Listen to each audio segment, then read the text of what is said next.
Psycho Mike had somehow regained his position as Lord of the Fiefdom, and all the other bangers were catering to him like a bunch of oppressed serfs. And to top it all off, there was an N Hood living on Charlie Row. The N Hood was Lucky from 111. He had two homies downstairs on Abel Row. After greeting Taco and the others, I immediately went about the task of procuring a weapon to stab Lucky with. I wanted to make a strong point that I was back and shit was going to be dealt with swiftly and harshly. After I had secured some iron, a steel flat of metal sharpened to a double-edged point, I told Flacco of my intent and my utter hatred for all N-hoods. You ain't gotta stab cuz. If you say move, he'll move.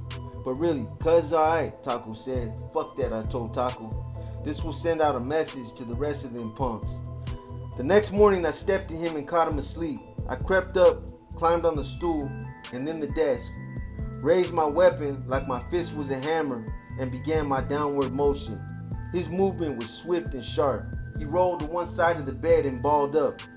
My downstroke pierced his blanket and mattress and finally stopped with a vibrating ping on the steel bed frame.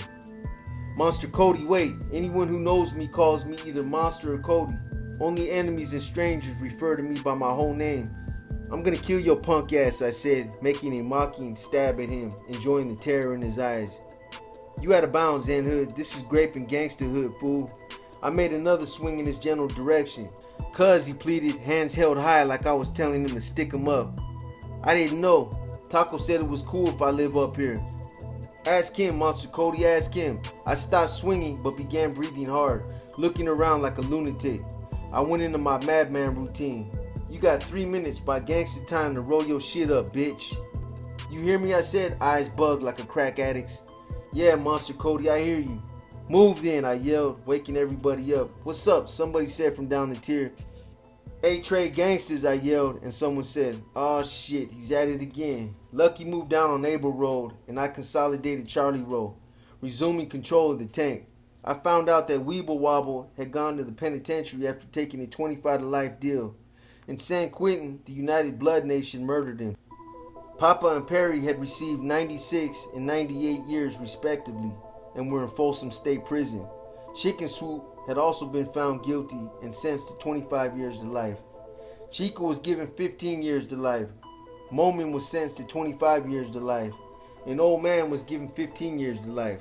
A lot of new people were there, and a few of the old ones still remained. D&I had been charged with the robbery that neither of us committed. The LAPD knew this, without a doubt. Apparently, a man had been robbed on 84th and Western Avenue. His money and shoes taken, and he had picked D and me out of a mug book as the robbers. But we knew that it was a bogus charge. After putting out our feelers and finding out who had really robbed the man, we knew beyond a doubt that it was a setup. The actual robbers, two older homies, didn't resemble us whatsoever.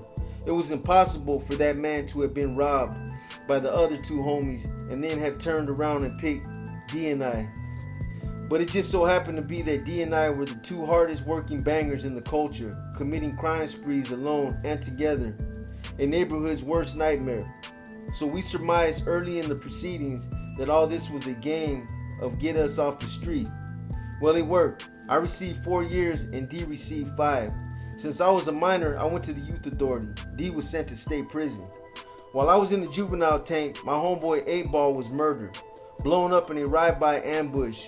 He died on 111th Street in New Hampshire while riding Devil from 107 Hoover on the handlebars of a 10-speed. He had not been out of the youth authority a month before being killed. Because of who he was with and the neighborhood they were in when the ambush occurred, it was easy to ascertain where the shooters were from. No doubt they were neighborhood blocks, the Hoover's worst enemy. The next day, I snuck into the day room and ambushed Crazy 8 from 111 N Hood for 8-Ball's death. I beat him bloody. Not long after that, I was transferred to youth authority, going first to the Southern Reception Center, SRCC, in Norwalk. The day after my arrival, I was summoned to the officer of the day's office. When I got there, a big, dark, new African man with a scrawny little American woman sat behind two huge desks, both cluttered with papers and books. The new African man eyed me suspiciously while the American woman busied herself with writing, not turning to look at me when I entered the room. "Kody Scott?" asked the new African officer, peering over the rim of his glasses. "Yeah," I replied. "Monster Kody Scott?" he asked again to be sure. A bit hesitant now, I finally answered, "Yeah." Well, the officer began sighing, pushing his glasses up on his nose and sitting back in his chair all in one fluid motion. "We don't want you here. That is, in our institution." "What you talking about, man?" I asked, eyebrows automatically connecting in preparation for a mad dog stare.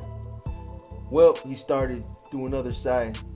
"Kody, you don't mind if I call you Monster, do you? It kind of keeps me focused here," he said, making a playful attempt at clearing his junky desk.